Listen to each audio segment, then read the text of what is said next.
जय हिंद साथियों। तो आज की इस वीडियो में एसएससी जीडी कांस्टेबल 2025 एग्जाम के लिए एक ऐसा एक्सपेक्टेड मॉडल पेपर देखेंगे जिस मॉडल पेपर को साथियों आपको जरूर देखना चाहिए, क्योंकि आज की इस वीडियो में साथियों चारों विषयों के संपूर्ण सब्जेक्ट का साथियों निचोड़ आप लोग यहां पर देखेंगे। हिंदी को, जीके को, रीजनिंग को, मैथ को। और उसके अलावा साथियों नए साल के शुरुआती दिन है, तो अगर आप मुझे विश करते हैं तो मुझे बहुत अच्छा लगेगा।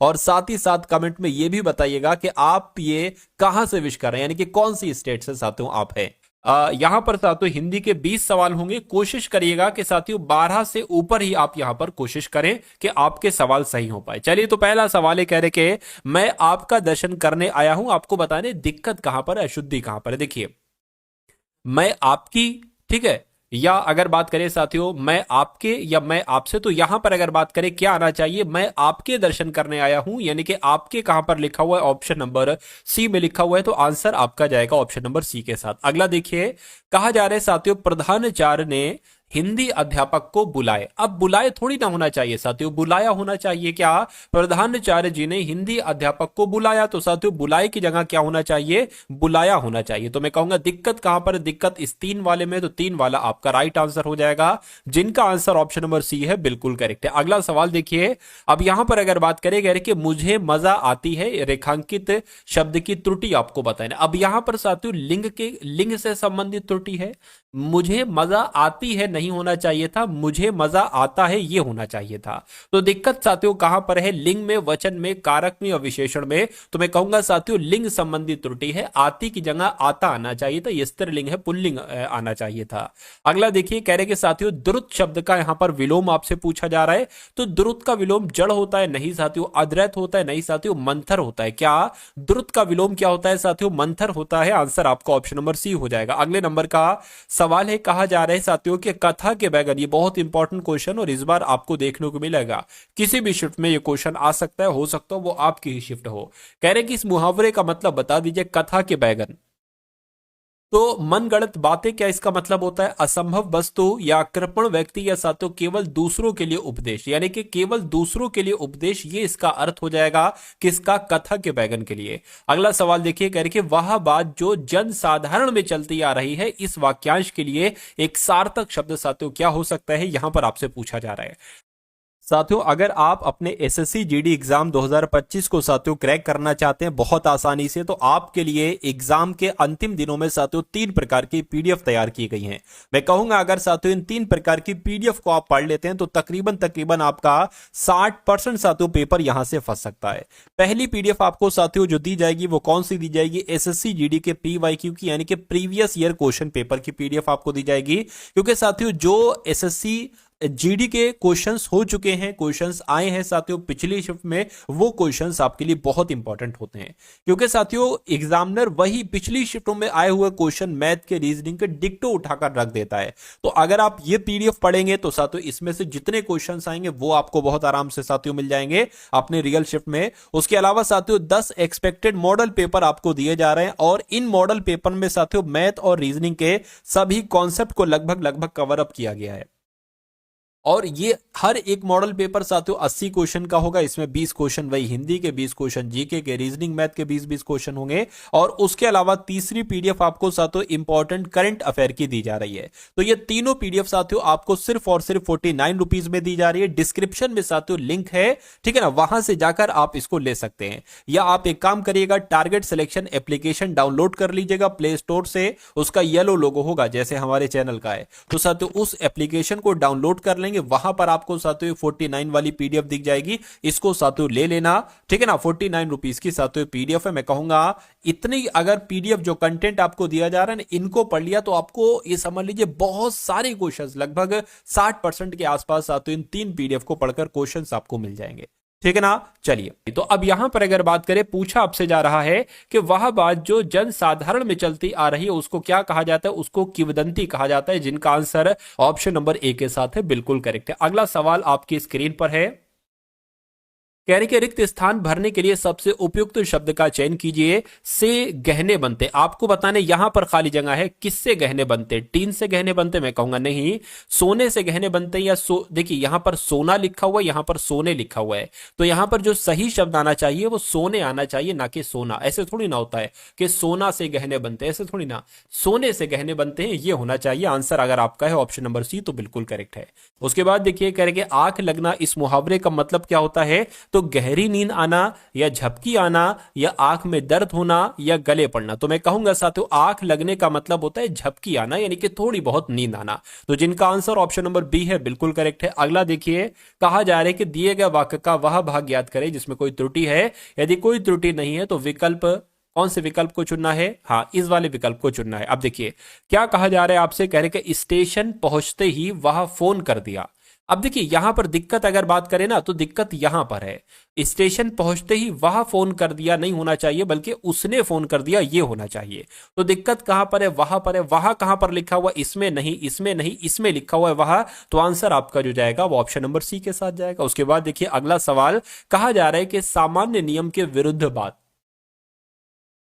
सामान्य नियम के विरुद्ध बात, इसके लिए आपको एक शब्द बताना है साथियों, क्या यहां पर हो सकता है? उसको अपवाद कहा जाता है, उसको वाद कहा जाता है, उसको संवाद कहा जाता है, और इसको विवाद कहा जाता है। तो आपको मालूम होना चाहिए कि अगर कोई नॉर्मल सा नियम है उसके विरुद्ध कोई बात है, ठीक है, या हल्की फुल्की कोई एक ऐसी बात जो इस नियम में गड़बड़ी बता रही है, या उसके जो विरुद्ध बात है, उसको अपवाद कहा जाता है। आपको मालूम होना चाहिए आंसर अगर आपका है ऑप्शन नंबर ए के साथ तो बिल्कुल करेक्ट हो जाता है। अगला सवाल आपकी स्क्रीन पर पूछा आपसे जा रहा है कि सद्भाव रेखांकित शब्द का सही विलोम क्या होगा, यानी कि इसका आपको विलोम बताने साथियों क्या होगा। देखिए स्वभाव होगा, मैं कहूंगा नहीं, स्वभाव नहीं होता है सद्भाव का। गुस्सा भी नहीं होता है साथियों, दुर्भाव होता है। क्या आप लोग ध्यान रखेंगे, अगर सद्भाव का विलोम पूछा जाए तो दुर्भाव बताना, या दुर्भाव का विलोम पूछा जाए तो सद्भाव आपको बताना है। अगला सवाल है आपकी स्क्रीन पर, कह रहे कि तीनों भुवनों के स्वामी हैं इसलिए त्रिलोकी नाथ कहलाते हैं, या तीनों धरती के स्वामी है, या तीनों आकाशों के स्वामी है, या तीनों भवनों के स्वामी है। तो यहां पर अगर बात करें साथियों, तीनों भवनों के स्वामी है इसलिए त्रिलोकी नाथ कहलाते हैं, ये सबसे सटीक आपका हो जाएगा। आंसर आपका जाएगा ऑप्शन नंबर ए के साथ। अगला सवाल है, कहा जा रहा है कि गुणदोष का समरूप मूल्यांकन करने के लिए एक शब्द साथियों क्या हो सकता है, बताइए। तो गुणदोष का एक तरीके से समरूप मूल्यांकन जो करता है उसको क्या कहा जाता है, ये आपको बताना है। उसको समीक्षक कहा जाता है। राइट आंसर अगर आपका है ऑप्शन नंबर डी तो बिल्कुल करेक्ट है। अगला देखिए, कह रहे कि साथियों पिताजी मेरे लिए कुछ कपड़े ले आए, क्या? अब यहां पर अगर साथियों बात करें, पिताजी मेरे लिए कुछ कपड़े ले आए, देखिए पिताजी भी सही लिखा हुआ, मेरे लिए बिल्कुल सही लिखा हुआ, कुछ कपड़े ले आए ये भी सही लिखा हुआ, यानी कि इसमें तो कोई दिक्कत ही नहीं है। दिक्कत नहीं है तो हमें कौन सा ऑप्शन चुनना होगा? किसी बदलाव की आवश्यकता नहीं है, हमें ये वाला ऑप्शन चुनना होगा। ऐसा जरूरी नहीं साथियों कि हमेशा गलती ही हो, परीक्षा में ऐसे भी सवाल आ सकते हैं, सही वाक्य आपको दे दिया जाएगा। अगर सही वाक्य है तो किसी बदलाव की आवश्यकता नहीं, एक ऐसा ऑप्शन होगा, इसका चुनाव आपको करना है। साथियों अगर आपने इस वीडियो को अभी तक लाइक नहीं किया तो मैं आपसे रिक्वेस्ट करता हूं कि वीडियो को आप लोग लाइक कर दीजिए, क्योंकि आपका एक लाइक मुझे बहुत मोटिवेट करता है। और अगर चैनल पर आप लोग नए हैं और चैनल को आपने सब्सक्राइब नहीं किया तो चैनल को साथियों तुरंत आप लोग सब्सक्राइब कर लीजिए। अब इस सवाल की अगर बात करते हैं साथियों, कहा जा रहा है कि सही वर्तनी वाले शब्द का चयन कीजिए, यानी कि आपको बताने कि अंधिकार कैसे लिखा जाता है। अंधिकार कैसे लिखा जाता है तो मैं कहूंगा अंधिकार की अगर बात करें साथियों, अंधिकार ऐसे लिखा जाता है, और ऐसे कहां पर लिखा हुआ है? ऐसे ऑप्शन नंबर ए में लिखा हुआ है। जिनका आंसर यहां पर ऑप्शन नंबर ए के साथ है तो बिल्कुल सही। रिक्त स्थान को भरने के लिए सबसे उपयुक्त विकल्प का चयन करें। देखिए मेरी है कि मुझे 4 दिन की छुट्टी दी जाए, मेरी है, अब यहां पर आपको खाली जगह दिखेगी, तो मेरी पूजा है कि मुझे 4 दिन की छुट्टी दी जाए, या मेरी याचना है कि मुझे 4 दिन की छुट्टी दी है, या मेरी प्रार्थना है साथियों, या आराधना है। तो आपको साथियों बताने कि यहां पर आपका कौन सा ऑप्शन आ सकता है, बताइए। तो मेरी प्रार्थना है कि मुझे 4 दिन की छुट्टी जाए, ये होना चाहिए, तो आपका आंसर ऑप्शन नंबर सी है। तो मैं कहूंगा आंसर आपका बिल्कुल करेक्ट हो जाएगा। अगला सवाल आपकी स्क्रीन पर है, पूछा आपसे साथियों जा रहा है कि वर्तनी आपको बताने कि इनमें से साथियों कौन से शब्द की वर्तनी आपको बिल्कुल सही लग रही है, यानी कि मात्रहीन कैसे लिखा जाता है ये आपको यहां पर बताना है। तो मात्रहीन की अगर बात करें, जैसे ऑप्शन नंबर डी में लिखा है ना, ऐसे लिखा जाता है। उसके बाद देखिए अगला सवाल, कहने कि यमुना का पर्यायवाची क्या होगा साथियों। यमुना की अगर बात करें, यमुना का पर्यायवाची तो अर्कजा होता है। क्या होता है साथियों? यमुना का पर्यायवाची अर्कजा होता है। राइट आंसर अगर आपका है ऑप्शन नंबर सी तो बिल्कुल करेक्ट है। नेक्स्ट नंबर का सवाल है, कहा जा रहा है आपसे कि अब यहां पर दिए गए वाक्य में रेखांकित खंड को प्रतिस्थापित करने के लिए सबसे उपयुक्त विकल्प का चयन करें। यदि इसे प्रतिस्थापित करने की आवश्यकता नहीं है तो किसी बदलाव की आवश्यकता नहीं है, इसका चयन करें। मेरी गाय को छूने का उत्साह कभी कोई नहीं कर सकता क्योंकि वह मारती है। अब देखिए दिक्कत आपको पता कहां लग रही है, उत्साह नहीं होना चाहिए। मेरी गाय को छूने का उत्साह, हिम्मत आना चाहिए। मेरी गाय को छूने का हिम्मत कोई भी नहीं कर सकता, ये होना चाहिए। नहीं, मेरी गाय को छूने का साहस कभी कोई नहीं कर सकता क्योंकि वह मारती है, ये होना चाहिए। या मेरी गाय को छूने का मेहनत भी नहीं होना चाहिए। मैं कहूंगा सबसे सटीक जवाब अगर आपका है ऑप्शन नंबर बी, तो मैं कहूंगा आंसर आपका बिल्कुल करेक्ट हो जाएगा भाई। बहुत बढ़िया, वेरी गुड क्लास। तो जिनका आंसर यहां पर बी है बिल्कुल करेक्ट है। अब अगला सवाल देखिए। अब यहां पर अगर बात करें तो साथियों आपके सामान्य ज्ञान के क्वेश्चन शुरू हो चुके हैं। 20 क्वेश्चन आपने हिंदी के देखे, अब 20 क्वेश्चन आप साथियों सामान्य ज्ञान के देखेंगे। चलिए, तो कहा जा रहा है कि संगम साहित्य किस भारतीय भाषा में लिखा गया है। तो संगम साहित्य अगर आपसे परीक्षा में पूछे तो यह तमिल भाषा में लिखा गया है। राइट आंसर आपको ऑप्शन नंबर सी हो जाएगा। निम्नलिखित में से पल्लव राजवंश की राजधानी कौन सी थी। तो पल्लव राजवंश की राजधानी आपसे पूछे तो कांचीपुरम आपको बता देना है। क्या आपको बता देना है कि पल्लव राजवंश की राजधानी साथियों कांचीपुरम थी। उसके बाद देखिए कह रहे कि बारावती किला भारत के किस राज्य में। ये बहुत इंपॉर्टेंट क्वेश्चन है, कई बार आपसे पूछा भी जा चुका है कि जो बारावती किला है, बारावती किले की अगर बात करें तो ये कहां पर है साथियों, ये ओडिशा में। कहां पर है साथियों, ये ओडिशा में है। आंसर आपका ऑप्शन नंबर बी हो जाता है। उसके बाद देखिए क्या कहा जा रहा है आपसे कि सुल्ताना रजिया के पिता कौन थे। रजिया सुल्ताना के पिता की अगर बात करें तो कौन थे साथियों, इल्तुतमिश ही रजिया सुल्ताना के पिता थे, या सुल्ताना रजिया कह लो। उसके बाद देखिए अगला सवाल कह रहे कि दक्षिण भारतीय वंश यानी कि विजयनगर साम्राज्य किस राजा के द्वारा स्थापित किया गया था। तो ये साथियों हरिहर और बुक्का के द्वारा स्थापित किया गया था। यहां पर हरिहर थे तो हरिहर साथियों आपको लगा देना है, ठीक है ना। अगला सवाल देखिए कह रहे कि भारत में राज्यों के राज्यपालों की नियुक्ति करने का अधिकार किसके पास है, बताइए। तो देखिए भारत में जो राज्यों के राज्यपाल होते हैं इनकी नियुक्ति तो राष्ट्रपति साहब ही करते हैं। कौन करते हैं साथियों, राष्ट्रपति ही करते हैं। अगला देखिए कह रहे कि जम्मू और कश्मीर का संविधान किस वर्ष अपनाया गया था। तो यह सवाल अगर आपसे पूछे कि जम्मू और कश्मीर का संविधान कब अपनाया गया था, तो साथियों 1956 में अपनाया गया था। आंसर आपका ऑप्शन नंबर सी हो जाएगा। अगला सवाल है आपके स्क्रीन पर, कहा जा रहा है कि निम्नलिखित में से किस केंद्र शासित प्रदेश को भारत में आंशिक राज्य का दर्जा दिया गया था, बताइए। तो यहां पर साथियों अगर हम लोग बात करते हैं, आपको भी ध्यान रखना है कि सवाल का जवाब क्या होगा। पुदुचेरी आपका राइट आंसर हो जाएगा। तो किसकी बात चल रही है साथियों, पुदुचेरी केंद्र शासित प्रदेश को भारत में आंशिक राज्य का दर्जा दिया गया है। अगला सवाल कह रहे भारतीय संविधान में कितनी अनुसूचियां हैं। तो भारतीय संविधान में साथियों 12 अनुसूचियां हैं। राइट आंसर आपका ऑप्शन नंबर बी हो जाता है। अगला सवाल है कह रहे निम्न में से क्या राज्य सूची में शामिल है। तो इनमें से क्या साथियों राज्य सूची में शामिल है, पुलिस, वन, बैंकिंग या रक्षा। तो मैं कहूंगा कि पुलिस की अगर बात करते हैं तो पुलिस सातवीं राज्य सूची में शामिल है। राइट आंसर आपका ए हो जाएगा। उसके बाद देखिए कह रहे भारतीय संविधान में जो पहला संविधान संशोधन यानी कि संविधान में जो पहला संशोधन किया गया वो कब किया गया, 1948 में, 1951 में, 1950 में, 1947 में। तो अगर आपने यहां पर चुना है ऑप्शन नंबर बी यानी कि 1951 में किया गया, तो आपका आंसर यहां पर बिल्कुल सही हो जाएगा। साथियों देखिए हिंदी को मैं बहुत तेजी के साथ कराता हूं और जीएस को मैं बहुत तेजी के साथ कराता हूं, क्योंकि यही दो सब्जेक्ट हैं जो आपको एग्जाम में बहुत तेजी के साथ करना होंगे। क्योंकि अगर आप इसमें ज्यादा टाइम लोगे फिर आप रीजनिंग को अच्छे तरीके से नहीं कर पाओगे, आप मैथ को अच्छे तरीके से नहीं कर पाओगे। तो आपकी प्रैक्टिस में इतनी बनवा दूंगा साथियों कि नैनो सेकंड में आप क्या कर दें, जीके का आंसर दे दें और हिंदी का आंसर दे दें, और फिर आपके पास भरपूर समय होगा रीजनिंग और मैथ के क्वेश्चंस को करने के लिए। अगर आपके पास रीजनिंग और मैथ के क्वेश्चंस को करने के लिए कम समय है तो ये समझ लीजिए बहुत नुकसान में आप जाओगे।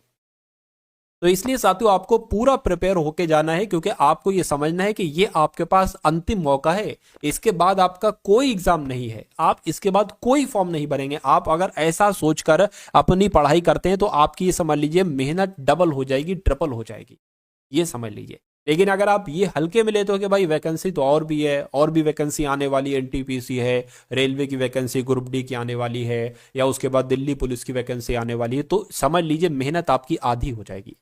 और कोई भी किसी भी चीज को ये सोचकर करता है कि मेरे पास अंतिम मौका है, मुझे पूरी मेहनत के साथ करना है, तो फिर अपनी वो मेहनत बढ़ा देता है। तो आप ये सोचिए कि आपके पास अंतिम मौका है, क्योंकि अभी आपके पास वो समय है जब आप पढ़ाई कर सकते हो। आपकी एज भी है, क्या पता अगली बार ये वैकेंसी है आपकी एज ना हुई, या क्या पता आई भी ये 2 साल बाद आई, क्या पता। ठीक है ना। तो आप मेहनत से पढ़िए, अपना एक सिलेक्शन ले लीजिए जो आपका एक हक है और जो आपको मिलना चाहिए। खैर, अब हम लोग साथियों बढ़ते हैं इस सवाल की तरफ। पूछा आपसे जा रहा है कि भारतीय संविधान में मौलिक कर्तव्यों को कौन से संशोधन के द्वारा शामिल किया गया था। तो साथियों 42वें संविधान संशोधन के द्वारा शामिल किया गया था। राइट आंसर आपका बी हो जाएगा। अगला सवाल आपकी स्क्रीन पर है। कहा जा रहा है 1985 में भारतीय संविधान के 52वें संशोधन में क्या सुधार किया गया था। तो साथियों क्या सुधार किया गया था, यह आपसे यहां पर पूछा जा रहा है, मुझे बताइए। तो भारतीय गणराज्य में सिक्किम को एक राज्य के रूप में शामिल किया गया नहीं। कर में वृद्धि के संबंध में संघ एवं राज्य सूची में संशोधन नहीं।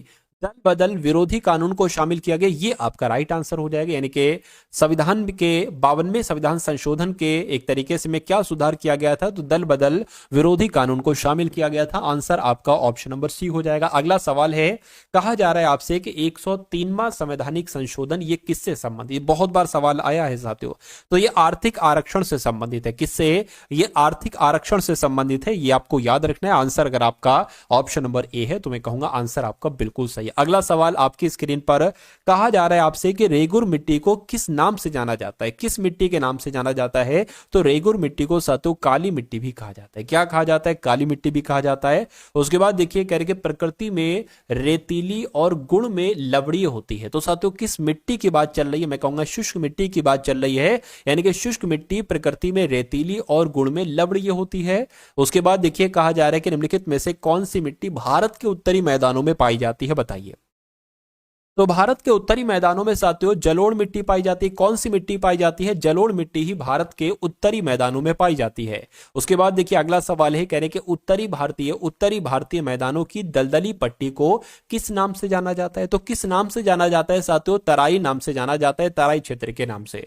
उसके बाद देखिए कह रहे कि छत पर वर्षा जल संचयन शुरू करने वाला पहला भारतीय राज्य कौन सा था, बताइए।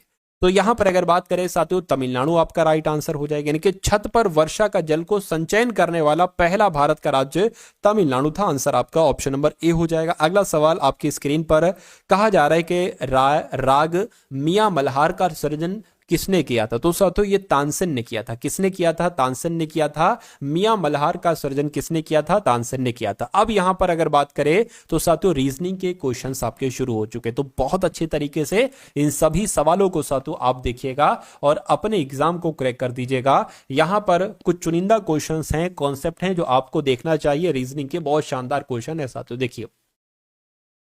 अब अगर बात करें, ये सवाल एसएससी जीडी में आया हुआ है पिछले साल में, ठीक है। तो अगर आप ये सवाल कर लेते हैं, यानी कि आप बीट कर देते हैं पिछले साल को, ठीक। चलिए, कहने के 6 मित्र हैं। कौन कौन 6 मित्र हैं? नेहा है, काव्या है, गीता है, वरुण है, पूजा है और कपिल है। इनकी आयु अलग अलग है। अब एक बात ध्यान कर लीजिए साथियों, मैं आपको समझा रहा हूं, मैं सवाल को सॉल्व नहीं कर रहा हूं। अगर इस सवाल को सॉल्व करूं तो ज्यादा से ज्यादा 40 से 45 सेकंड लगना है। अगर बहुत लगा तो 50 सेकंड लग जाएगा। लेकिन मैं समझा रहा हूं तो इसलिए हो सकता हो 1 मिनट 1.5 मिनट लग जाए किसी किसी क्वेश्चन में। अगर कोई क्वेश्चन ज्यादा लेंथी है तो 1.5-2 मिनट भी लग सकते हैं, क्योंकि आपको समझा रहा हूं, लगा नहीं रहा हूं, ठीक है। क्योंकि जब लगाया जाता है तो ऐसे थोड़ी ना पढ़ा जाता है नेहा काव्या गीता, अरे भाई ठीक है इतने लोग हैं, ठीक है आगे बढ़ गए, ऐसे करके।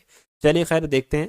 करेंगे गीता पूजा से बड़ी है। तो साथियों हम क्या करते हैं, देखिए ये बड़ा है, ये अगर बात करें ना, ये 2 मुंह जिधर बनेंगे वो बड़ा होगा, जिधर नोक बनेगी साथियों वो आपका क्या हो जाएगा, वो आपका छोटा हो जाएगा।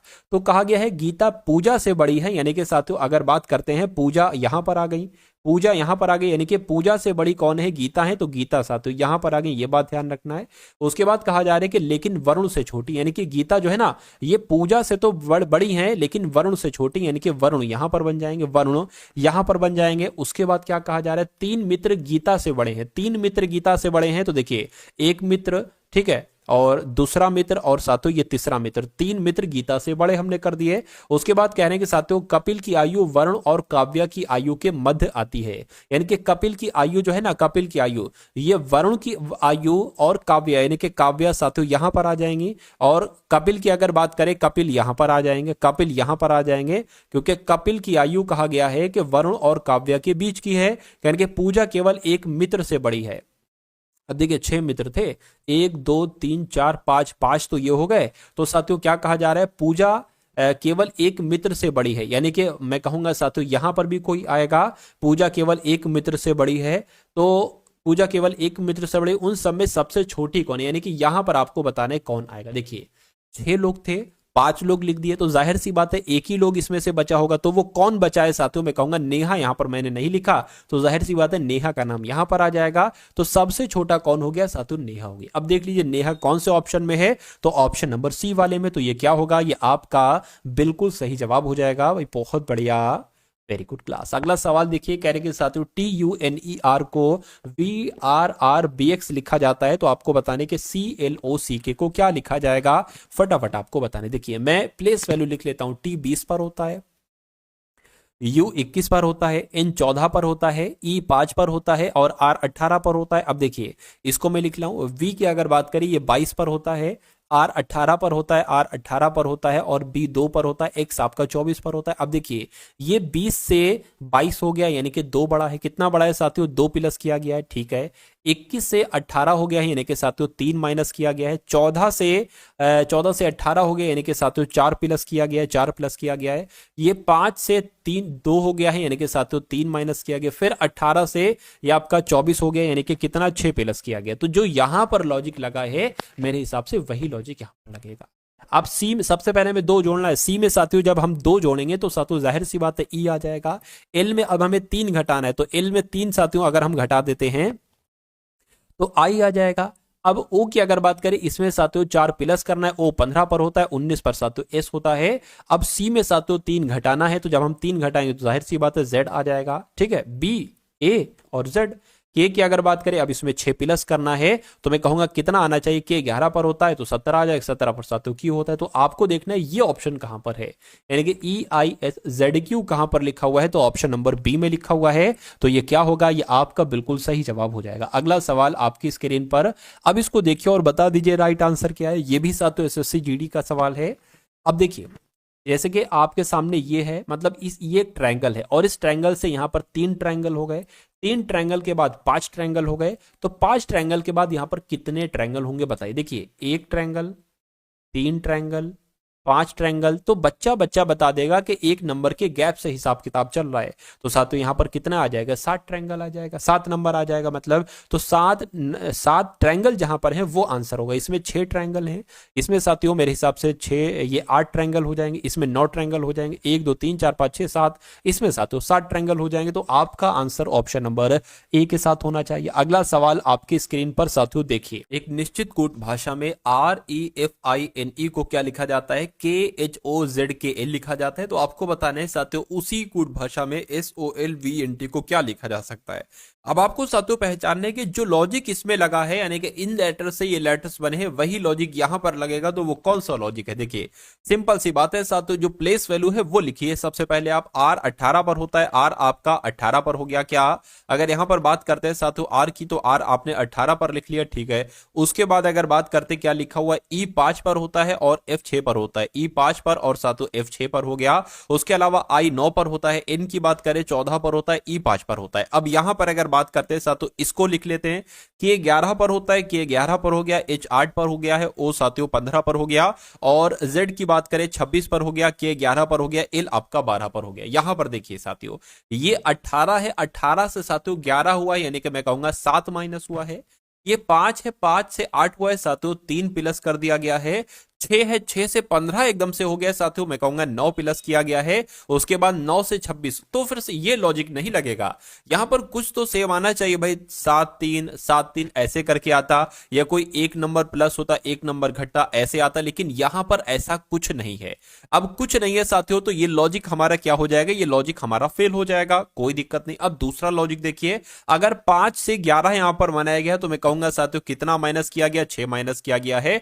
उसके बाद 14 से यहां पर 8 हुआ है, तो कितना एक तरीके से यहां पर साथियों 14 से यहां पर तो ये प्लस हुआ है और यहां पर साथियों माइनस होगा। कितना, 6 माइनस किया गया। अरे भाई 5 में 6 जोड़ेंगे 11 आएगा, 14 में 6 घटाएंगे तो 8 आएगा, 9 में साथियों क्या 6 प्लस करेंगे तो कितना आ जाएगा, 15 आ जाएगा। 6 से 26 हुआ है, मैं कहूंगा 6 से 26 हुआ है यानी कि 6 घटा होगा। तो इसमें भी साथियों वही है, 5 से 11 यानी कि 6 प्लस 6 माइनस, 6 प्लस 6 माइनस, ये वाला लॉजिक है। तो यही लॉजिक साथियों इसमें आपका लग जाएगा और आपका आंसर निकल आएगा। साथियों यहां पर टी में सबसे पहले 6 प्लस करेंगे तो देखिए अब यहां पर ये अंतिम लेटर था, अंतिम नंबर था, यहां पर प्लस किया तो ये हमें पहला वाला मिला था, यानी कि इसमें हम साथियों 6 प्लस करेंगे टी में तो हमें मिलेगा। और टी में यानी कि टी 20 पर होता है, 6 जोड़ेंगे 26 हो जाएगा, 26 पर साथियों जेड होता है, ठीक है। उसके बाद अगर यहां पर अगर बात करते इन 14 पर होता है, इसमें साथियों अगर क्या अब यहां पर 6 घटाएंगे तो 14 में से साथियों 6 घटाएंगे तो कितना आता है, 8 आता है। 8 पर क्या होता है, एच होता है। तो जेड एच कहां पर लिखा हुआ है, सिर्फ और सिर्फ ऑप्शन नंबर बी वाले में लिखा हुआ है, बी वाले में लिखा हुआ है। तो यही आपका क्या होगा, यही आपका बिल्कुल सही जवाब हो जाएगा। उसके बाद देखिए अगला सवाल है, कह रहे कि यहां पर कुछ नहीं करना है साथियों, F D 8 P C Q को आपको दर्पण प्रतिबिंब में साथियों ये कैसा दिखेगा ये आपको बताना है।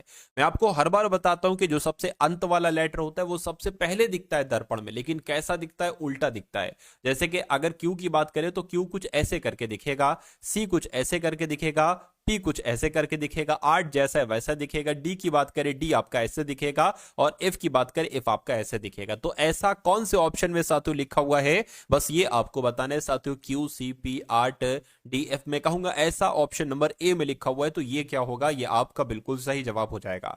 उसके बाद देखिए साथियों नेक्स्ट नंबर का सवाल है और ये बहुत शानदार सवाल है, मैं कहूंगा ये कॉन्सेप्ट आपके एग्जाम में जरूर पूछा जाएगा। कह रहे हैं कि जीवा कमल की पुत्री है, तो जो कहा जाए साथियों वो आप करते जाइए। क्या कहा गया है, जीवा की जब ने बात की है साथियों, जीवा की यहां पर बात की है, जीवा की अगर बात करें तो ये साथियों कमल की पुत्री हो गई। क्या कमल की पुत्री हो गई जीवा, करके कमल के 2 पुत्र हैं। अच्छा एक तो पुत्री है, 2 पुत्र होंगे, मान लीजिए एक ये पुत्र हो गया और दूसरा साथियों ये पुत्र हो गया, ये बात भी क्लियर है। करके अदा मानविता की पुत्री है जो कमल के पुत्र की पत्नी है। अब देखिए कमल ये हो गया, कमल के पुत्र की पत्नी, कमल का पुत्र एक ये भी है कमल का पुत्र, एक ये भी है साथियों। तो मान लेते कमल का पुत्र, ये इस वाले की बात चल रही है, कमल के पुत्र की पत्नी है। कौन कमल के पुत्र की पत्नी है, ये मानविता, ठीक है ना। अदा जो है ना ये मानविता की पुत्री है, ठीक है। मानविता की पुत्री की अगर बात करें, अब देखिए यहां पर ये क्या हो गई, ये कमल के इस वाले बेटे की ये पत्नी हो गई मानविता, पहला पॉइंट मानविता। अब इनकी पुत्री की अगर बात करें, इनकी पुत्री कौन है साथियों, अदा है, ये सवाल में कहा गया है, कह रहे कि अदा मानविता की पुत्री है। अब जो का मतलब होता है दूसरे वाले के लिए, ये पहला वाला है ये दूसरा वाला है, तो जो का मतलब दूसरे वाले के लिए। तो मानविता जो है ना ये कमल के पुत्र की पत्नी है, ठीक है। कह रहे कि वीनू प्रेम की मां है। अभी हमें कुछ नहीं पता है कि वीनू कौन है, प्रेम कौन है, ठीक है। वीनू जो है ना ये प्रेम की मां है, ठीक है। प्रेम अशोक का भाई है, अशोक का भाई है जो कि अदा का पिता है। अच्छा प्रेम अशोक का भाई। अब अशोक की बात चल रही है, अदा का पिता कौन है, देखिए अदा की माता तो हमें पता है, अदा के पिता कौन हो जाएंगे साथियों, अशोक हो जाएंगे। मैंने आपको अभी बताया ना कि जो का संबंध जो होता है वो दूसरे वाले के लिए होता है, पहला वाला ये दूसरा वाला ये। प्रेम अशोक का भाई है। अब आपको ये बात मालूम पड़ गई होगी कि इनके 2 बेटे थे कमल के, ठीक है ना। एक का नाम अशोक आपको पता चल गया, दूसरे का नाम क्या है साथियों, दूसरे का नाम प्रेम है। राइटिंग पर मत जाइएगा, थोड़ा सा आप कॉम्प्रोमाइज कीजिएगा। देखिए कह रहे कि अब यहां से पढ़िए जरा एक बार, वीनू प्रेम की मां है। अब देखिए प्रेम की मां कौन हो जाएंगी, प्रेम की मां, अशोक की मां, जीवा की मां कौन हो जाएंगी साथियों, वीनू हो जाएंगी। मैं कह सकता हूं वीनू की अगर बात करें तो ये कमल की पत्नी होगी। अरे भाई कमल की पत्नी वीनू, वीनू और कमल के 3 बच्चे हैं, जीवा एक पुत्री है, 2 पुत्र हैं साथियों प्रेम और अशोक। अशोक की पत्नी है मानविता, मानविता की बेटी है अदा। उसके बाद कहा गया कि अदा का वीनू से क्या संबंध है, यानी कि वीनू क्या कहेगा अदा को। तो वीनू क्या कहेंगी साथियों अदा को, मुझे बताइए। देखिए वीनू के लड़के, वीनू की बहू की बेटी है, तो कोई भी अपनी बहू की बेटी को क्या कहेगा साथियों, पोती नातिन वाला ऑप्शन आपका यहां पर बिल्कुल सही हो जाएगा और यही आपका राइट आंसर हो जाएगा। पोती आपका यहां पर सही जवाब हो जाएगा। अगला सवाल है आपकी स्क्रीन पर, इस सवाल को देखिए और साथियों मुझे बताइए राइट आंसर आपका क्या होगा। देखिए एक्स जेड एक्स है और खाली जगह है, वाई जेड यहां पर थोड़ी सी दिक्कत है साथियों। देखिए मैं यहां पर लिख दूं, क्या करूं, मैं यहां पर लिख देता हूं साथियों, ये आपका x हो गया, ये z हो गया और ये x हो गया, खाली जगह हो गई। उसके बाद साथियों ये आपका y आ गया, z आ गया, x आ गया, फिर 2 बार खाली जगह हो गई और साथियों x आ गया, ये आपका y आ गया, ठीक है ना, एक्स वाई आ गया, जेड एक्स आपका जेड आ गया, और ये 2 बार खाली जगह हो गई, और ये साथियों आपका वाई आ गया, और ये जेड आ गया। तो यहां पर आपको साथियों बतलाना है कि खाली जगह में कौन सा आएगा। देखिए इसको काउंट करिए सबसे पहले तो, 1 2 3 4 5 6 7 8 9 10 11 12 13 14 15 16 17 18, यानी कि 18 हैं। तो मैं कहूंगा साथियों कितने कितने का पेयर बना दे, 6 6 का पेयर बना के देखें। देखिए साथियों 1 2 3 4 5 6 ये अलग हो गया, 1 2 3 4 5 6 ये अलग हो गया, 1 2 3 4 5 6 ये अलग हो गया। आप देख रहे हैं कि अंत में Y Z Y Z Y Z आ रहा है, ठीक है। शुरू में एक्स जेड एक्स आ रहा है, तो एक्स लिखा हुआ है तो यहां पर जेड और एक्स आ जाएगा, एक्स जेड लिखा हुआ है तो यहां पर सातों एक्स आ जाएगा। अब ये अंत में आ रहा है एक्स वाई जेड, तो यहां पर एक्स वाई जेड हो गया, यहां पर एक्स वाई जेड हो गया, यहां पर सातों एक्स वाई जेड हो गया, ठीक है ना। तो एक्स जेड एक्स और X Y Z, X Z X X Y Z, X Z X X Y Z. आपको देखना है कि आपने अपने पेन से साथियों क्या क्या लिखा है। आपने एक्स लिखा है, आपने जेड एक्स लिखा है, ये आपने डबल एक्स लिखा है। तो मैं कहूंगा साथियों कि यहां पर ऐसा कहां पर लिखा हुआ है एक्स जेड और एक्स एक्स एक्स, ऐसा साथियों ऑप्शन नंबर ए में लिखा हुआ है। तो ये क्या होगा, ये आपका बिल्कुल सही जवाब हो जाएगा। अगला सवाल देखिए आपके स्क्रीन पर है, इस सवाल को साथियों देखिए और मुझे बता दीजिए कि आपका सही जवाब यहां पर किस ऑप्शन के साथ जा सकता है। चलिए देखिए, कह रहे हैं कि साथियों 9783 को 3879 लिखा जाता है, तो आपको बताना है 1958 को क्या लिखा जा सकता है। अच्छा यहां पर एक बात मैंने देखी कि जो यहां पर नंबर्स लिखे ना वही नंबर्स यहां पर लिखे, बस थोड़ा सा इधर का उधर उधर का इधर हुआ है। जैसे कि बात करें 3 ये था, 3 ये है, ये हो गया, 8 साथियों ये हो गया, 7 आपका ये हो गया, और 9 आपका ये हो गया। यानी कि यहां पर भी साथियों हम बहुत आराम से निकाल लेंगे, 8 यहां पर आ जाएगा और आपका 5 यहां पर आ जाएगा साथियों, और आपका 9 की अगर बात करें यहां पर आ जाएगा, और 1 आपका साथियों यहां पर आ जाएगा। यानी कि 8591 कहां पर लिखा हुआ है, 8591 आपका ऑप्शन नंबर बी में लिखा हुआ है। तो ये क्या होगा, ये आपका बिल्कुल सही जवाब हो जाता है भाई, बहुत बढ़िया, वेरी गुड क्लास। चलिए साथियों अगला सवाल आपकी स्क्रीन पर है, देखिए सवाल को और बताइए सही जवाब आपका क्या हो सकता है, बताइए। कह रहे हैं कि कुछ अभिनेता, ये बहुत इंपॉर्टेंट क्वेश्चन है साथियों, कथन और निष्कर्ष वाला सवाल ये बहुत इंपॉर्टेंट होता है, और ये क्वेश्चन आपके एग्जाम में आता ही आता है। देखिए बहुत अच्छे तरीके से देखिएगा इसको। कहने के कुछ अभिनेता नृत्य रचनाकार है, तो साथियों अभिनेता की अगर बात करें तो मान लीजिए साथियों ये आपके क्या हो गए, ये आपके अभिनेता हो गए। शॉर्ट में आपको लिखना है एग्जाम में भी, कुछ अभिनेता क्या हो गए साथियों, नृत्य रचनाकार हो गए। तो मैं कह सकता हूं साथियों, मान लीजिए इतने इतने अभिनेता क्या हो गए साथियों, नृत्य रचनाकार हो गए। शॉर्ट में लिख दिया मैंने भी, कुछ नृत्य मतलब कुछ अभिनेता और नृत्य रचनाकार हो गए, ठीक है। उसके बाद लिखा है सभी नृत्य रचनाकार निर्माता, यानी कि जो सभी ये क्या है, ये नृत्य रचनाकार हैं, ये क्या हो जाएंगे सभी, ये सभी के सभी एक तरीके से निर्माता हो जाएंगे। कौन हो जाएंगे, निर्माता हो जाएंगे। उसके बाद कहेंगे एक भी निर्माता निर्देशक नहीं है, तो साथियों यहां पर अगर बात करें तो एक भी निर्माता मतलब निर्माता जो है ना वो निर्देशक के अंतर्गत नहीं आएगा, ठीक है। तो साथियों अगर बात करते हैं तो हो सकता हो साथियों यहां पर आपका निदेशक आ जाए, ठीक है, निदेशक आपका यहां पर आ जाए। अब निष्कर्ष को देखिए और बताइए कौन सा निष्कर्ष सही है कौन सा गलत है। यानी कि कुछ अभिनेता निर्देशक है, कैसे कुछ अभिनेता निर्देशक हो सकते हैं, क्योंकि कथन में हमें बताया नहीं गया है कि कुछ अभिनेता निर्देशक हैं या निर्देशक नहीं है, और जिसके बारे में कुछ बताया नहीं जाता है उसको हम गलत ही मानते हैं, तो इसको भी हम गलत मान लेंगे।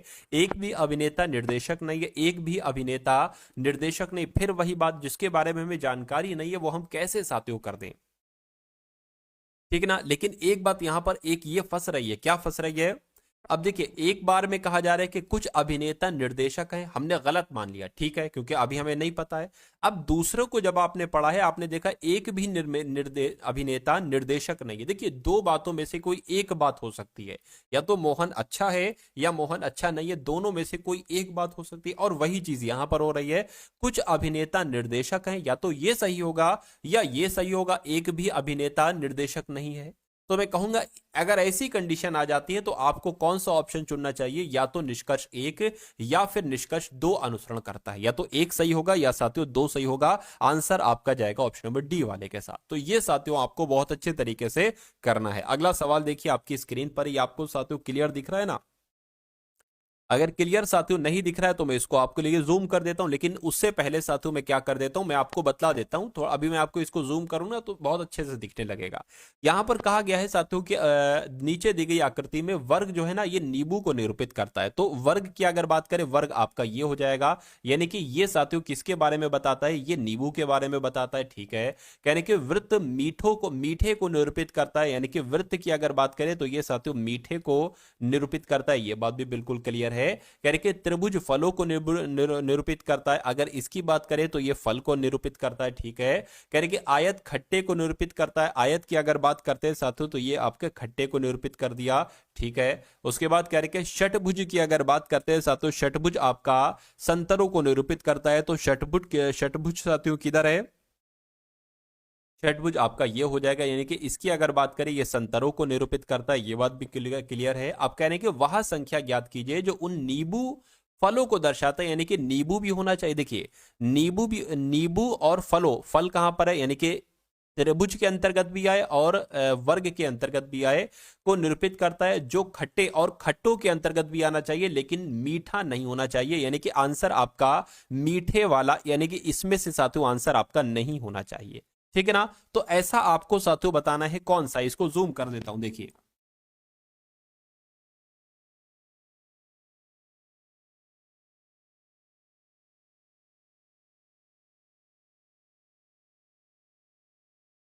देखिए अगर यहां पर बात करें साथियों, ये आपका 48 है, ठीक है ना, और ये 18 है। अब देखिए 45, ये 45 संख्या है, ये क्या है, ये 45 संख्या। तो 45 ही एक ऐसी संख्या है जो फल भी है, जो नींबू भी है, जो खट्टा भी है, लेकिन जो मीठा नहीं है, मीठे के अंतर्गत साथियों ये नहीं आ रहा है। तो मैं कहूंगा कि आपका आंसर 45 हो जाएगा। आपको अगर दिख रहा है तो अच्छी बात है, नहीं दिख रहा है तो साथियों कोई बात नहीं है। तो 45 कहां पर लिखा हुआ है, कौन से ऑप्शन में लिखा हुआ है साथियों, ऑप्शन नंबर बी में लिखा हुआ है। तो ये क्या होगा, यही तो आपका बिल्कुल करेक्ट आंसर हो जाएगा। अगला सवाल साथियों आपकी स्क्रीन पर देखिए इस सवाल को और बता दीजिए कि आपका सही जवाब किस ऑप्शन के साथ जाएगा, कि आपका राइट आंसर होगा।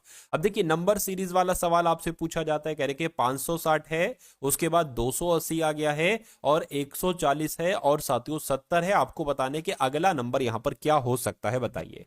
तो देखिए 500, देखिए 56 का आधा 28 होता है, बिल्कुल। तो ये तो इसका आधा हो गया, 28 का आधा, यानी कि कह सकते हैं 560 का आधा 280, 280 का आधा 140, 140 का आधा 70, 70 का आधा साथियों 35 होता है। तो क्या 35 आंसर होगा, मैं कहूंगा बिल्कुल 35 आपका बिल्कुल सही जवाब हो जाएगा। उसके बाद देखिए अगला सवाल है, कहा जा रहा है कि गणितीय चिन्हों के उस सही संयोजन का चयन कीजिए जिसे क्रमिक रूप से चिन्हों के स्थान पर रखने से दिया गया समीकरण संतुलित हो जाएगा। तो इसको सातों सॉल्व करके आप बताइए, संख्याएं क्या है, 7 हैं, 8 हैं, 6 हैं, 130 हैं, 2 हैं और साथियों यहां पर 3 है। अगर हम बात करें साथियों कौन से वाले ऑप्शन की बात करें तो यहां पर साथियों ये आपका हो जाएगा। अगर अंत वाले ऑप्शन से सही करें साथियों, देखते हैं साथियों, यहां पर गुणा है तो गुणा लिख दिया, ये प्लस है तो प्लस लिख दिया, ये बराबर है तो बराबर लिख दिया, ये भाग है तो भाग लिख दिया और माइनस है माइनस लिख दिया। यानी कि ये वाला पार्ट और ये वाला पार्ट बराबर आना चाहिए। अगर बराबर आ जाता है, एक ही संख्याएं आ जाती इधर भी, तो ये हमारा ऑप्शन राइट हो जाएगा। अगर ऐसा नहीं है तो फिर हम बी वाले को चेक करेंगे, सी वाले को चेक करेंगे। देखिए जरा 7 अट्ठे 56, 56 और 6 साथियों कितना होता है, एक तरीके से मैं कहूंगा 62 होता है। 130 2 से भाग करेंगे तो 65 आ जाएगा, 65 में से साथियों 3 जाएगा तो आपका 62 बनेगा, यानी कि ये तो बराबर हो गया। तो मैं कहूंगा ऑप्शन नंबर डी वाला चेक किया हमने और ऑप्शन नंबर डी वाला ही हमारा बिल्कुल सही जवाब हो गया। अगला सवाल देखिए आपकी स्क्रीन पर है, कह रहे कि उस विकल्प का चयन कीजिए जो तीसरे शब्द से उसी प्रकार संबंधित है जिस प्रकार दूसरा शब्द पहले वाले से संबंधित है। देखिए रुबेला एक बीमारी होती है जो किसकी वजह से होती है, विषाणु की वजह से होती है। तो मलेरिया साथियों किसकी वजह से होती है, मलेरिया साथियों एक तरीके से परजीवी की वजह से होती है। तो क्या परजीवी कहीं पर ऑप्शन में है, मैं कहूंगा बिल्कुल ऑप्शन में है, ऑप्शन नंबर बी वाले में है। तो जिनका आंसर यहां पर ऑप्शन नंबर बी है, मैं कहूंगा बिल्कुल करेक्ट है। अगले नंबर का सवाल है, तो यहां पर अगर बात करें, कहा जा रहा है कि 6 व्यक्ति हैं A B C D E F, एक घेरा बनाकर बैठे हुए हैं। यानी कि साथियों ये 6 लोग हैं, एक घेरे में बैठे हैं। तो साथियों एक घेरा हमने यहां पर ये बना लिया, ठीक है ना। थोड़ा सही सही तरीके से यहां पर बना लेता हूं। क्या कहा जा रहा है, एक गोल घेरे में साथियों लोग बैठे, 6 लोग हैं ना। तो 1 2 3 4, 5 और एक साथियों 6। कहने के सभी का मुख जो है ना वो केंद्र की तरफ है, सभी का मुख साथियों केंद्र की तरफ है, ठीक है। कहने के ए और ई के बीच में कौन बैठा है, बी बैठा है, ठीक है। कहने के सी जो है ना ये डी और एफ के बीच में बैठा है, ठीक है। कहने के एफ ए के बाईं और बगल में बैठा है। अब पता सबसे पहले हम किस लाइन को करेंगे, इस वाली लाइन को करेंगे। क्यों? क्योंकि साथियों यहां पर कहा गया है कि ए और ई के बीच में बैठा है बी, तो हम नहीं समझ पा रहे हैं साथियों ए को हमें किधर बैठाना है, ई को हमें किधर बैठाना है। लेकिन यहां पर बिल्कुल सही तरीके से कहा गया है कि ए के बाईं और बगल में बैठा है एफ, तो आप ए को यहां बैठा दो, यहां बैठा दो, यहां कहीं पर भी बैठा दो, आपका आंसर सेम आएगा। तो ए की अगर बात करें, मान लीजिए अगर ए को हम यहां बैठा देते हैं और कह रहे हैं कि ए के बाईं और बगल में एफ बैठा है, यानी कि एफ की पोजीशन यहां पर होगी। अब यहां पर देखिए ए और एफ में कोई कॉमन मिल रहा है, जरा देखिए, बिल्कुल कॉमन मिल रहा है, ए मिल रहा है। तो ए और ई के बीच में बैठा है बी, यानी कि ए और ई के बीच में कौन बैठा है साथियों, बी बैठा है, तो यहां पर बी बैठ जाएगा। उसके बाद डी और एफ के बीच में कौन बैठा है, यानी कि डी और एफ के बीच में कौन बैठा है, सी बैठा है, तो सी बैठ जाएगा। तो 6 लोग थे, 6 को हमने बैठा दिया। ई के दाईं और बगल में कौन बैठा है, तो ई की तरह गया, ई के दाईं और बगल में कौन बैठा है साथियों, डी बैठा है। तो यहां पर आपका राइट आंसर जो जाएगा वो ऑप्शन नंबर डी के साथ जाएगा। भाई बहुत बढ़िया, वेरी गुड क्लास। चलिए अब उसके बाद अगर यहां पर साथियों हम लोग बात करते हैं अगले नंबर के सवाल की। अब इस सवाल को देखिए और मुझे बताइए कि आपका सही जवाब यहां पर क्या हो सकता है, क्या कहा जा रहा है करके। अब यहां पर अगर बात करें साथियों, मैथ के क्वेश्चंस आपके यहां पर शुरू हो चुके हैं। 2015 में एक फुटबॉल क्लब में औसत उपस्थिति पिछले वर्ष की तुलना में साथियों 11% कम थी। यानी कि 2015 में एक फुटबॉल क्लब में क्या कहा गया है, एक सेकेंड, हाँ, 2015 में एक फुटबॉल क्लब में औसत उपस्थिति पिछले वर्ष की तुलना में, यानी कि 2014 की तुलना में 11% कम थी, ठीक है ना। यदि इस वर्ष 3190 लोग कम लोग मैच देखने गए, यानी कि यहां पर कहा जा रहा है कि 11% लोग कम हुए, और यहां पर वो हमें संख्या बता दी गई है कि 3190 लोग कम आए। तो मैं कह सकता हूं साथियों क्या कि कहीं ना कहीं 11% की वैल्यू क्या है, 3190 है। तो कहने के 2014 में कितने लोग मैच देखने गए थे, ये आपको यहां पर साथियों क्या करना है, बताना है। तो देखिए 2015 में 11% कम आए, तो मैं कह सकता हूं वैसे नॉर्मली 100% आते हो, 2014 में साथियों 100% आए हो, लेकिन 2015 में 11% कम लोग आए, यानी कि 89% आए, 89% आए, ये भी हम लोग कह सकते हैं। तो मैं कहूंगा साथियों क्या, मैं कहूंगा 2014 में कितने लोग आए थे, 2014 में 100% लोग आए थे। तो 11% की वैल्यू 3190 है, 100% की वैल्यू निकाल लीजिए, 11 नीचे आ जाएगा, 100 से गुणा कर दीजिए, 100% की वैल्यू आ जाएगी। इसको कट कर लीजिए साथियों, 11 दूना कितना हो जाएगा आपका 22 हो जाएगा, और यहां पर साथियों 9 आ जाएगा, 99 हो जाएगा, 11 नीम आपके 99 हो जाएंगे, 0 और ये 2 0 यहां के आ जाएंगे। मैं कहूंगा 29,000 साथियों 2014 में लोग मैच देखने आए थे, 29,000 लोग। तो इस प्रकार जिनका आंसर ऑप्शन नंबर ए है बिल्कुल करेक्ट हो जाएगा। अगला सवाल, ये बहुत टॉप लेवल का क्वेश्चन है, और मैं कहता हूं साथियों कि ये सवाल अगर आता है तो बहुत सारे लोग यहां पर कंफ्यूज हो जाएंगे। सवाल पे कुछ नहीं है, लेकिन मैं आपको इसका एक आसान तरीका बता रहा हूं, वो सबसे बढ़िया चीज है। देखिए कह रहे कि एक वस्तु पर 15% की छूट दी जाती है, ठीक है भाई, 15% की छूट देने के बाद भी उस पर 19% का लाभ प्राप्त होता है। यानी कि एक दुकानदार कहता है कि मैं इस पर आपको 15% की छूट दे रहा हूं, लेकिन दुकानदार को 19% का लाभ हो रहा है।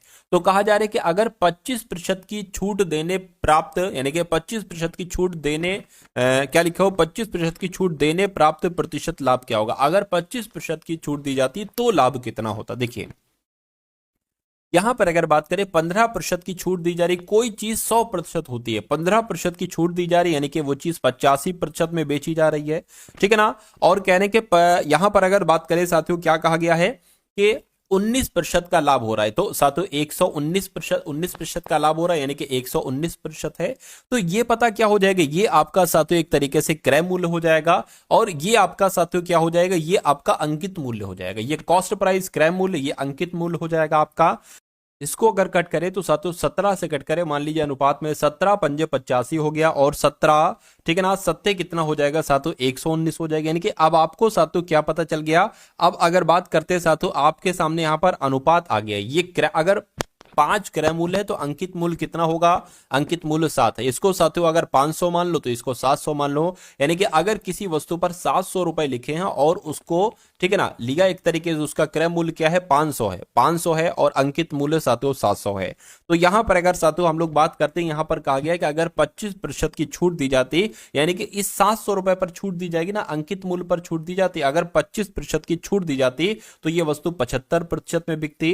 तो साथियों देखिए जरा कितने रुपए में जाती, 75 सत्ते की अगर बात करें तो साथियों 525 हो जाता, 525 हो जाता। तो देखिए क्रय मूल्य इसका है 500 और 525 रुपए में छूट देने के बाद बेची जा रही, तो साथियों कितने का प्रॉफिट हुआ, 25 का प्रॉफिट हुआ। इसको लाभ में बदलना है तो 100 से गुणा करा लीजिए, नीचे आपका क्रय मूल्य आ जाएगा।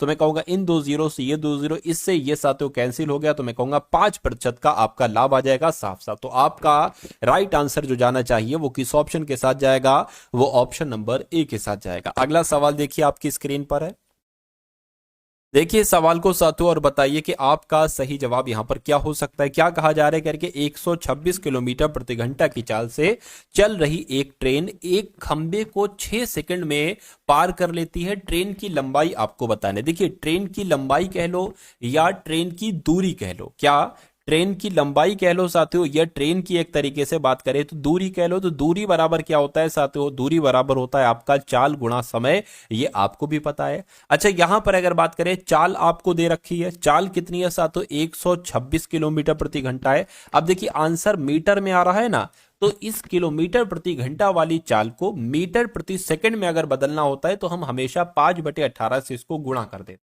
अब इसको कैलकुलेट करोगे मीटर प्रति सेकंड, ठीक है ना, मीटर में आपकी वो आ जाएगी। अब गुणा अगर बात करें, समय कितना दे रखा है 6 सेकंड दे रखा है, ठीक है, तो ये आपकी चाल हो गई, ये आपका समय हो गया। अब लंबाई यानी कि दूरी साथियों बहुत आराम से निकल आएगी, ट्रेन की लंबाई बहुत आराम से निकल आएगी। 6 कम 6, 6 3 18 हो गया, 3 से कट करेंगे, 3 चौक 12, 3 दूना 6। अब 42 पंजे साथियों देख लीजिए कितने होते हैं, 5 दूना 10 हो गया, 5 चौक 20 और 1 21 हो गए। यानी कि मैं कहूंगा साथियों लंबाई, ट्रेन की लंबाई कितनी निकलेगी 210 मीटर निकलेगी, और 210 मीटर कौन से ऑप्शन में है, ऑप्शन नंबर सी वाले में, ठीक है ना। चलिए अगला सवाल देखिए आपकी स्क्रीन पर है, इस सवाल को देखिए और बताइए कि आपका सही जवाब क्या हो सकता है। कह रहे हैं कि साथियों 50 मीटर लंबे और 45 मीटर चौड़े एक पूल में 90 व्यक्ति डूब लगाते हैं, ठीक है। यानी कि अगर मान लेते हैं साथियों एक तालाब है जिसकी लंबाई अगर 50 है तो चौड़ाई इसकी कितनी है साथियों 45 है, ठीक है ना। यानी कि इसमें 90 व्यक्ति डुबकी लगाते हैं। यदि व्यक्तियों द्वारा पानी का औसत विस्थापन 1 मीटर क्यूब है तो पानी का स्तर कितना ऊंचा उठेगा, ये आपको यहां पर बताना है। एक तरीका मैं आपको बता देता हूं, देखिए अगर बात करते हैं साथियों लंबाई कितनी है 50 है, चौड़ाई कितनी है 45 है, अब ऊंचाई भी लिखना होगी, ऊंचाई हमें नहीं पता है तो ऊंचाई के लिए एच लगा लेंगे।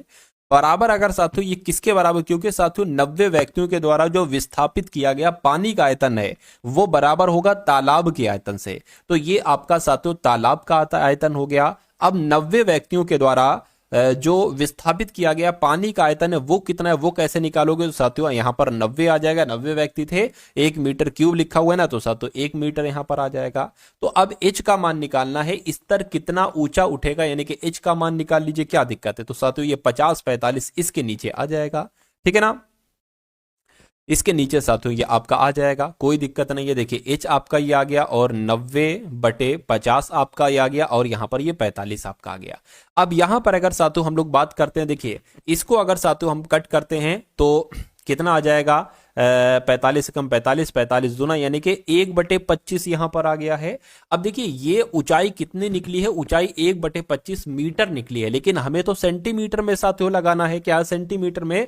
तो किसी चीज को अगर मीटर से सेंटीमीटर में कन्वर्ट करते हो तो मीटर में 100 की गुणा करा दी जाती है, वो सेंटीमीटर में हो जाता है। 25 से कम 25, 25 चौक यानी कि आपकी हाइट कितनी निकली है 4 सेंटीमीटर निकली है, और 4 सेंटीमीटर ये पानी के स्तर की ऊंचाई है। तो आपका आंसर किस ऑप्शन के साथ जाएगा साथियों, ऑप्शन नंबर सी के साथ जाएगा। अगला सवाल आपकी स्क्रीन पर देखिए सवाल को और बता दीजिए कि आपका सही जवाब क्या हो सकता है। क्या कहा जा रहा है देखिए जरा, कह रहे हैं कि पी एक कार्य को 30 दिन में करता है, तो जैसे कहा जा रहा है वैसे वैसे कर लेते हैं। पी एक काम को 30 दिन में करता है और क्यू उसी काम को साथियों क्यू उसी काम को 40 दिन में करता है। कहने कि उन दोनों ने 5 दिनों तक एक साथ कार्य किया और फिर क्यू ने काम छोड़ दिया और पी को अकेले ही शेष कार्य को पूरा करना पड़ा।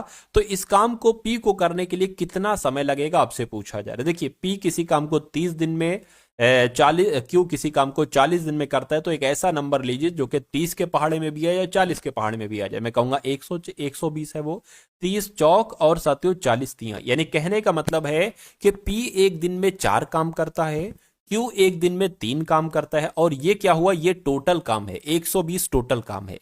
तो अगर साथियों इन दोनों ने एक दिन का काम कितना होगा, 4 ये काम कर रहा है, 3 ये काम कर रहे हैं, यानी कि एक दिन का काम इनका 7 होगा। और सवाल में कहा गया है कि दोनों मिलकर 5 दिन तक लगातार काम करते हैं। तो साथियों 7 काम अगर डेली कर रहे हैं दोनों लोग, 5 दिन में कितना काम करेंगे साथियों, 35 काम करेंगे। ये बात क्लियर है बिल्कुल। अब कह रहे हैं क्यू ने काम छोड़ दिया, यानी कि अब ये वाला काम नहीं। अच्छा अब देखिए काम बचा कितना है, 120 टोटल काम था, 35 काम दोनों ने कर दिया, कितना काम साथियों बचा है जरा बताइए। मैं कहूंगा 85 काम बचा है। तो यहां पर कहा जा रहा है, क्या कहा जा रहा है साथियों, कह रहे कि क्यू ने काम छोड़ दिया, इसने काम छोड़ दिया, अब पी अकेले इस शेष काम को कितने दिन में करेगा, ये आपको यहां पर साथियों बताना है।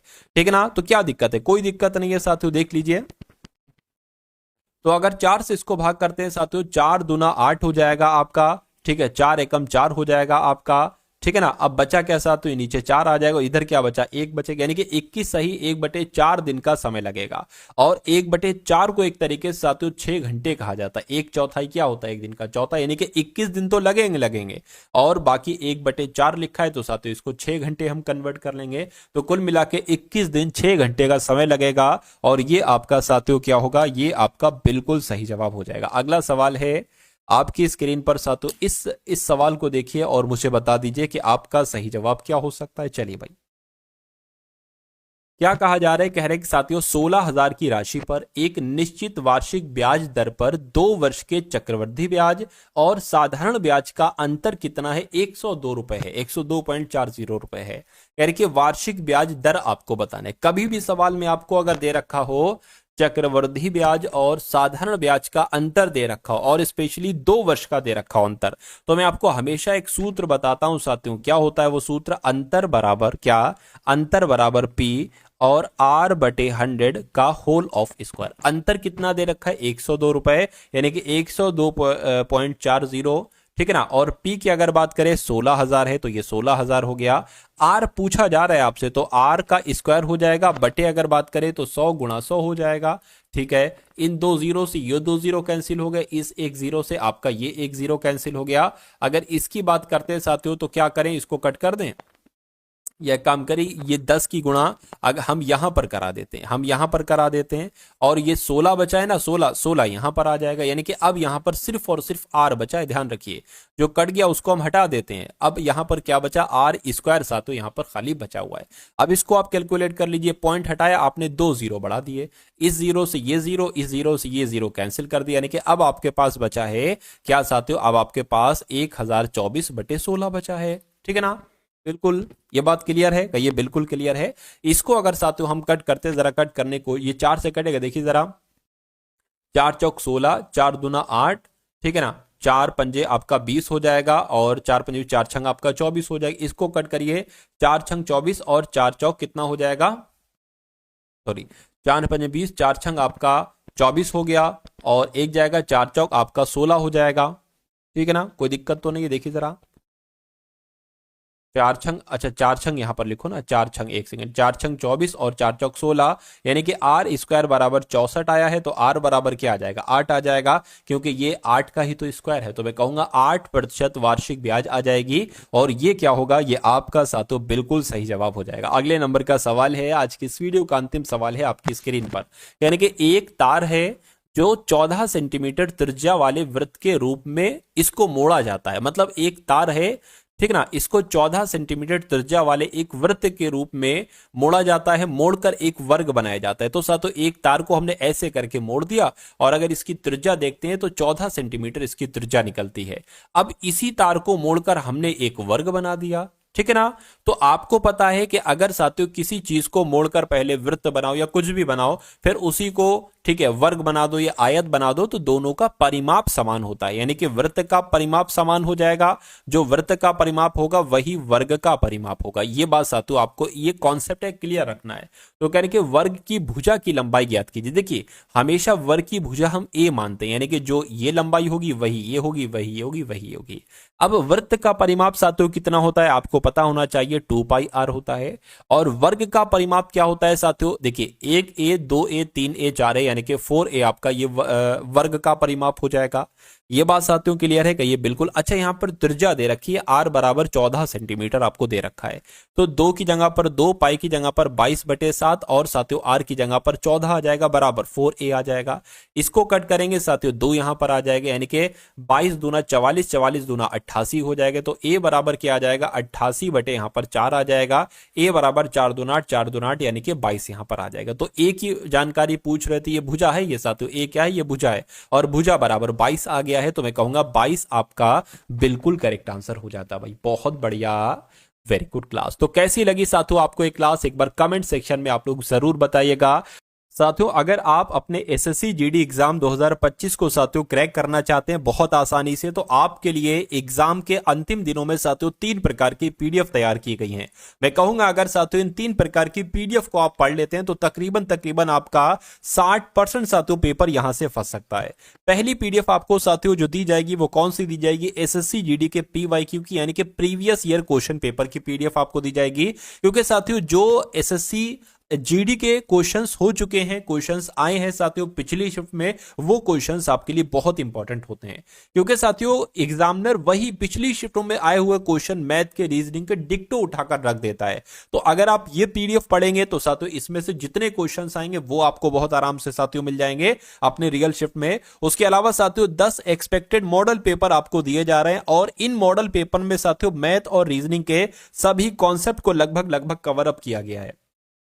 और ये हर एक मॉडल पेपर साथियों 80 क्वेश्चन का होगा। इसमें 20 क्वेश्चन वही हिंदी के, 20 क्वेश्चन जीके के, रीजनिंग मैथ के 20-20 क्वेश्चन होंगे। और उसके अलावा तीसरी पीडीएफ आपको साथियों इंपॉर्टेंट करंट अफेयर की दी जा रही है। तो ये तीनों पीडीएफ साथियों आपको सिर्फ और सिर्फ 49 रुपीज में दी जा रही है। डिस्क्रिप्शन में साथियों लिंक है, ठीक है ना, वहां से जाकर आप इसको ले सकते हैं। या आप एक काम करिएगा, टारगेट सिलेक्शन एप्लीकेशन डाउनलोड कर लीजिएगा प्ले स्टोर से, उसका येलो लोगो होगा जैसे हमारे चैनल का है, तो साथियों उस एप्लीकेशन को डाउनलोड कर लेंगे, वहां पर आपको साथियों 49 वाली पीडीएफ दिख जाएगी। इसको साथियों ले लेना, ठीक है ना, 49 रुपीज की साथियों पीडीएफ है। मैं कहूंगा इतनी अगर पीडीएफ जो कंटेंट आपको दिया जा रहा है ना, इनको पढ़ लिया तो आपको ये समझ लीजिए बहुत सारे क्वेश्चंस, लगभग 60% के आसपास साथियों इन 3 पीडीएफ को पढ़कर क्वेश्चंस आपको मिल जाएंगे, ठीक है ना।